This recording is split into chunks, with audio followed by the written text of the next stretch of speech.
be open to experience, be willing to try new things, don't have a rigid plan, accept random acts of hospitality without judgment or fear.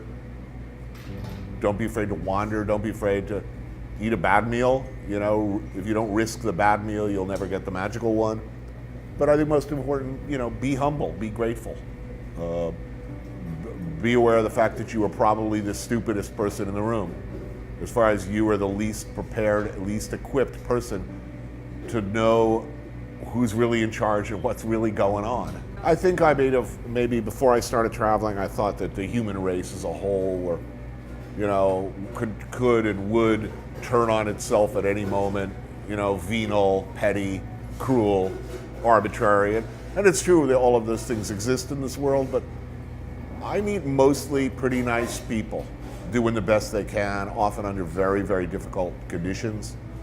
I met a lot of very nice people who've done very, very bad things that conflict with my deeply held conceptions of justice, of sexual equality, or acceptable practice, or religious views. A lot of gray areas in travel. But I think that on balance, the world is filled with people doing the best they can, you know, who love their kids and, you know, would like to, you know, put on a clean shirt every morning and live their lives with a little dignity and have access to food and water, hope, just like everybody else. Uninhibited creative freedom is something that I've been incredibly fortunate to have for the better part of my entire television career. Unlike anyone else I know of in television, I've been free to do whatever I want, to make the shows I want, anywhere I want, with whom I want, in any style I want. So at first I don't know any other way, and by now I won't have it any other way. Life is good. Why settle for less? And by the same token, when you're given that much freedom and you have essentially no interference and nothing but support behind you, what you don't want to do is get lazy and bored and sloppy. To me, I'd much rather not make TV at all, or make even unsuccessful TV, than make competent television. You know, it's very easy to make a conventional travel or food show at this point. It's like shooting porn. It's the same shot sequence and the same sort of limited terminology. You know how all of the little pieces work, where you have to start and where you have to end. I detest competent, workmanlike storytelling, and I'm always very, you know, the times that we do that, I'm very unhappy with that. I'd rather fail.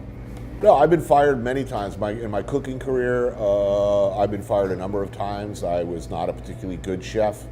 I had a lot of problems at various points in my career with narcotics. I was very deservedly fired on a number of occasions. But I mean, if you're talking about failure,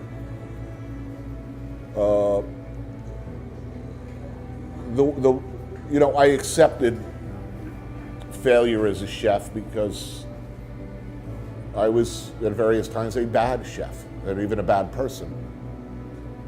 These days, if I fail, it's because I tried to do something and did not succeed, or I just was not able to do what I hoped to do or wanted to do. Or maybe I tried to do something that just clearly in retrospect didn't work, but I would much rather that. I would much rather fail gloriously than not venture, not try. I'm not as I said before, I'm not interested in competent, telling stories with competence. I'm looking to tell them with some style and originality and some creativity that is interesting to me and the people I work with. And there have been times that has resulted in failure, meaning it didn't work, it didn't communicate anything like what I wanted to. Often the story I think I'm going to get ends up being another story entirely that's even better or very different. That's good. But there are other times where I just fail miserably. I tried to do a Sicily show again, and it was not good. It did not capture the place. It didn't show us anything of value. It did not live up to the subtlety and beauty of its subject. And then there are shows where some people are just going to hate it. They just don't like the style. They think it's self-indulgent. They don't get it. But that's the kind of failure I like. A powerful reaction one way or the other is infinitely preferable to me than pleasing everybody. If I walk in a room where everybody agrees with me, I find that frightening and dismaying and boring as fuck. My answer to that question stems from my history as an addict. A lot of other addicts looked in the mirror every day and did not see somebody worth saving. Even at my worst, there was a level of vanity, I guess. I looked in the mirror and saw somebody deep in there, regardless of how low I was, my circumstances. I had a high enough opinion of myself that I thought it's worth going forward. I think a lot of people in a similar situation, for whatever reason, look in the mirror and see somebody that unworthy of good things and allow themselves or excuse a downward spiral because they don't really believe in their basic worth. I did, so that's vanity. I think it's the same drive that allows me to tell stories in books and on TV. Because let's face it, anybody who writes a book or goes on TV with the notion that they have a story worth telling that people might want to listen to, you're really already, by definition now, a sort of an aberrant personality and a monster of self-regard. This is a very unreasonable attitude. I have a story that you will want to listen to for 10 minutes. Why would any reasonable, and I might make a living doing that. Some of you might even want to pay for that story to the point that I could make a living doing that rather than washing dishes or preparing meals. That's not normal. That takes something, and I don't know whether that's, that's often very much at odds with being a functioning, well-rounded, good person in the conventional sense. That kind of vanity, narcissism, self-regard, self-importance, and cheerful willingness to examine and share your feelings. I think Fran Lebowitz said at one point, if you're sharing your feelings, that's not sharing, that's leaking. When that book came out, it was immediately a bestseller, and it changed my life overnight.